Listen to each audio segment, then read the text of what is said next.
দেখানো এবারটা কি ওই তিন নদীর মোহনা পর্যন্ত কি কি দেখবো?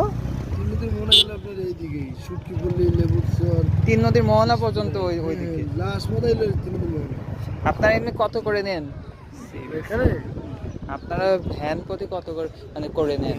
এতে তো আমরা রিজার্ভ ওরকমের হয় না বুঝছেন, তাহলে? বেশি হয়, কমাইলো আমরা হইলো একজন করে 150 টাকা নিই, আপনার যাওয়া আসা আর সময় এক একজন 150? 150 টাকা। এক একজন 150? এই জায়গায় আমার তো মনে করেন যে ফ্যামিলি নিয়ে আমরা আসছি, সে তো ভ্যানে তো একজন যাবো না, ভ্যানে তো অনেকে যাবো, তাহলে ভ্যানে গেলে? তাহলে সেই ভাড়াটা কেমন? ভ্যানে গেলে আপনার 900 সেটাই আমি জানতে চাচ্ছি। 900 টাকা। 900 টাকা তিন নদীর মোহনা দিয়ে ওই আশেপাশে যা হয়, যা যা স্পট আসবে মনে গেলে পুরোটাই যাবি গা। কি কি আছে তিন নদীর মোহনায়? তিন নদীর মোহনায় বললি লেবুর চর, ফিশ ফ্রাই, লাল কাঁকড়ার চর, ঝিনুক বীজ, জাউবন, তিন নদীর মোহনা, সুন্দরবনের পূর্বাংশ, সূর্যাস্ত। সূর্যাস্ত তো সেই সময় যদি না, হ্যাঁ যদি না যায়, ভ্যান প্রতি হলো 900 টাকা।